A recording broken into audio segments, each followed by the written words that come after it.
Let us start a session. आज के session में हम 31 मई एंड 1 जून के करंट अफेयर्स को पढ़ने वाले हैं। जैसे कि अग्निबाण, जो कि बना वर्ल्ड का first 3D printed space rocket engine. Then Muthoot group appointed Shah Rukh Khan as its brand ambassador. So let us learn all this current affairs together.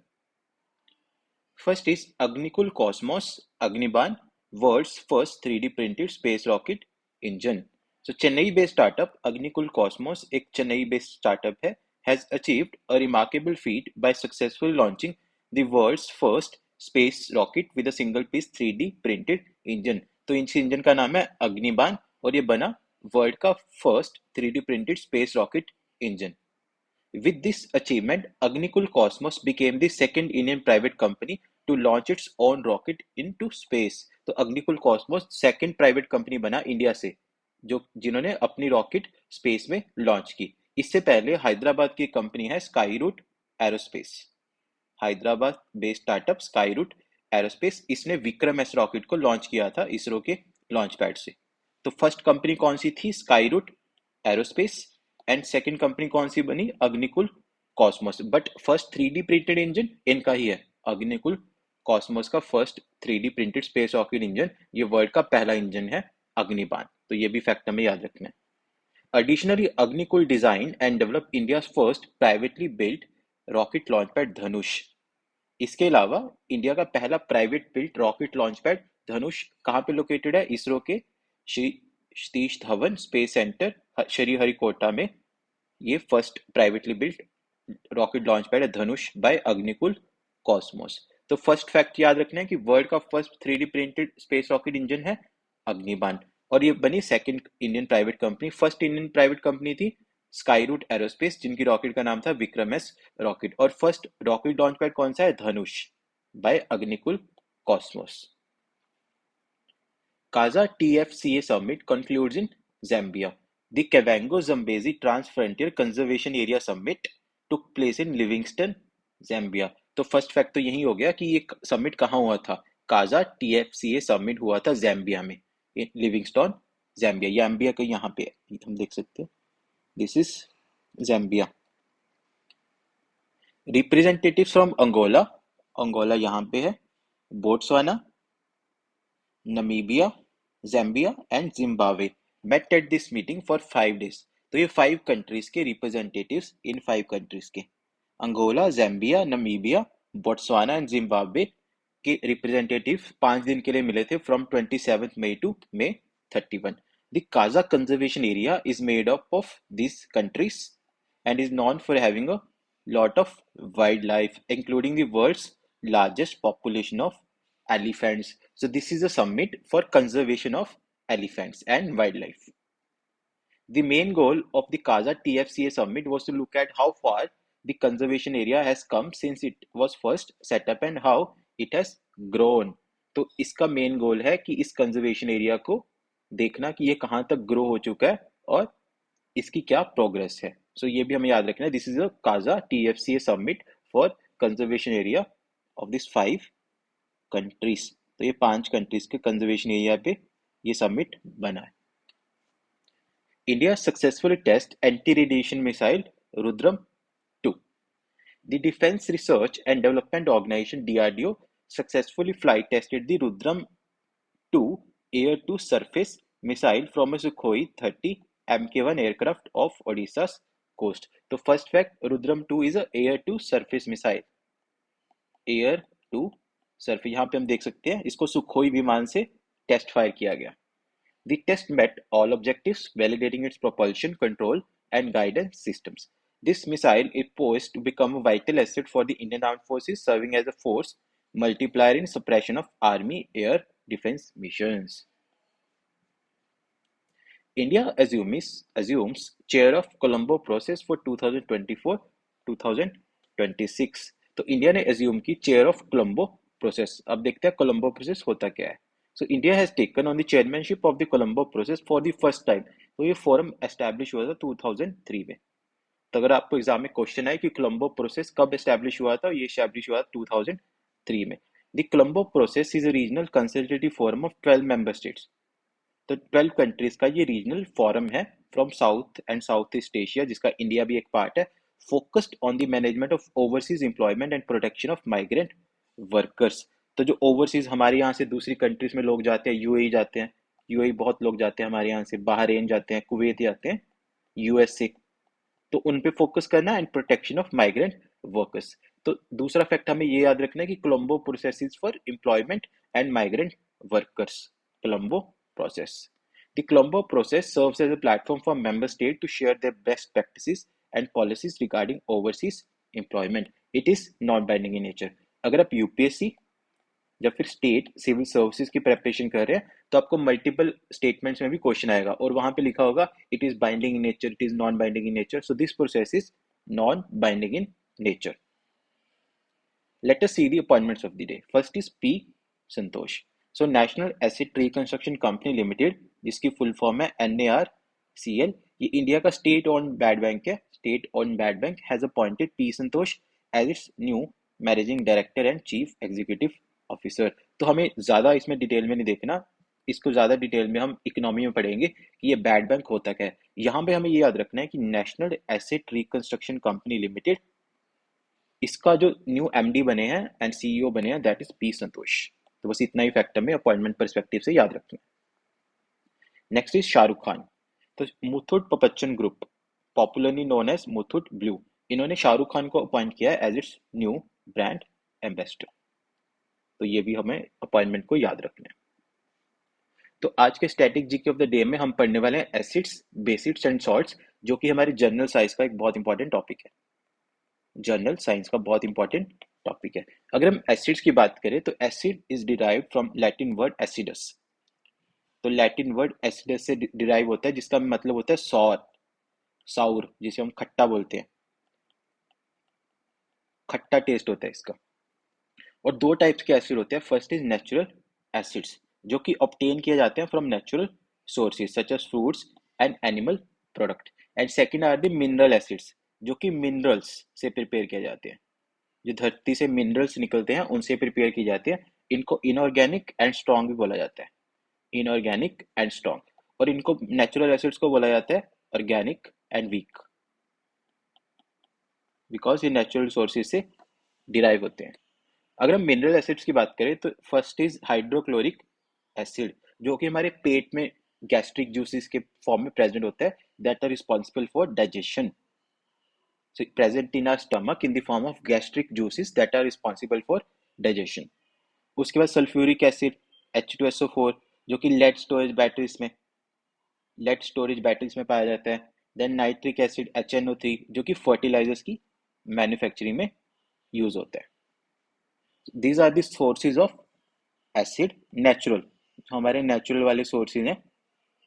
जैसे लेमन में सिट्रिक एसिड पाया जाता है, टोमेटो में ऑक्सैलिक एसिड पाया जाता है, ग्रेप्स में tartaric acid, lactic acid, milk and sting में फॉर्मिक एसिड, एप्पल में मैलिक एसिड, विनेगर में acetic acid. So this are the natural acids, जिनको ऑर्गेनिक एंड वीक कहा जाता है, एंड मिनरल एसिड्स को कहा जाता है इनऑर्गेनिक एंड स्ट्रॉन्ग।